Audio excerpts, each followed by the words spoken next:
Bonjour. Le bulletin missionnaire du 5 octobre 2024 nous vient de l'Arizona, États-Unis d'Amérique. Le titre est « Réduire au silence les rôdeurs de peau ». À l'école indienne adventiste du 7e jour de Holbrook, où Allison enseignait l'équitation, elle a appris l'existence d'une peur unique et profondément ancrée chez ses élèves navajos. Un soir, alors qu'elle sifflait joyeusement dans le crépuscule, un élève nommé Kyle l'a brusquement interrompue. « Arrêtez tout de suite », s'exclame Kyle, la voix empreinte de crainte. Allison, décontenancée, s'arrête. « Pourquoi ?» demanda-t-elle, perplexe. Elle avait toujours aimé siffler, que ce soit dans l'obscurité ou à la lumière, et ne voyait pas où était le mal. Les yeux de Kyle se promènent nerveusement autour d'elle. « Dans ma culture, si on siffle dans l'obscurité, on peut inviter les rôdeurs de peau, murmura-t-elle. Ces mots semblèrent faire passer un frisson dans l'air.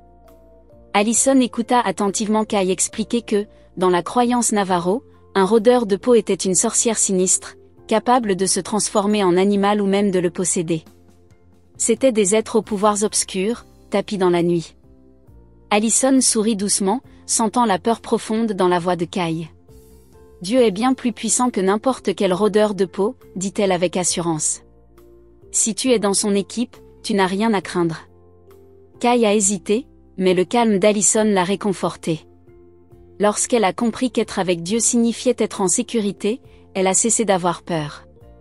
Mais Kyle n'était pas la seule élève à avoir peur des rôdeurs de peau. Enola, 15 ans, une autre élève d'Allison, emmenait toujours une amie avec elle lorsqu'elle devait se rendre à l'écurie dans l'obscurité pour s'occuper de son cheval. Enola était terrifiée à l'idée d'être seule la nuit, mais Allison comprenait et l'autorisait à venir avec un compagnon tant que cela ne la ralentissait pas. Un matin, cependant, Enola fit une annonce inattendue. « Je suis allée à l'étable toute seule hier soir, dit-elle fièrement. » Allison cligna des yeux, surprise. « Tu n'as emmené personne avec toi ?»« Non, » dit Enola, un peu insolente dans sa réponse.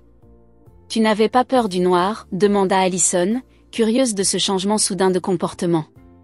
Enola haussa les épaules. « Bien sûr que si. C'est pour ça que j'emmène toujours quelqu'un avec moi. » Allison insista davantage. « Tu as eu peur hier soir ?»« Oui, mais je voulais voir s'il se passerait quelque chose, » avoua Enola. « Qu'est-ce que tu veux dire par là ?» demanda Allison, essayant de comprendre. « Eh bien, il est dangereux de rester dans l'obscurité ici. » C'est à ce moment-là que les rôdeurs de peau sortent. Comprenant qu'Enola avait les mêmes craintes que Kyle, Allison se pencha vers elle. « Et, il ne s'est rien passé » s'exclama Enola, une note de triomphe dans la voix. « Bien sûr que non » répondit Allison avec un sourire. Mais Enola n'en avait pas fini. « Non, tu ne comprends pas. Ils ont failli m'avoir une fois, avoua-t-elle, mais j'ai réalisé à quel point j'étais idiote. Pourquoi m'attraperait-il ici ?» Curieuse, Allison l'encouragea à continuer. Enola sourit d'un air penaud. « Eh bien, je me suis toujours sentie en sécurité ici, à l'école, comme si rien ne pouvait m'atteindre. Il m'arrive même de plaisanter avec moi-même en me disant, si je me tiens avec un pied à l'intérieur de la porte de l'école et un pied à l'extérieur, est-ce qu'il pourrait m'attraper à moitié ?» Elle rit de sa propre plaisanterie. Allison sourit à son tour, reconnaissant qu'Enola commence à comprendre le pouvoir de la protection divine. Le campus de Holbrook, niché au cœur de l'Arizona, était devenu un lieu où la présence de Dieu se faisait sentir, où même les étudiants, autrefois effrayés par l'obscurité et les dangers mystérieux qu'ils croyaient qu'elle recelait, commençaient à faire confiance à sa force. La décision courageuse d'Enola d'affronter la nuit seule était devenue l'occasion pour Dieu de lui montrer que sa protection était réelle, même dans les endroits où les ombres semblaient renfermer des peurs anciennes. Pour Allison, c'était un autre rappel que cette école était un véritable champ de mission. « C'est une mission, c'est certain », a-t-elle réfléchi, sachant que Dieu était à l'œuvre.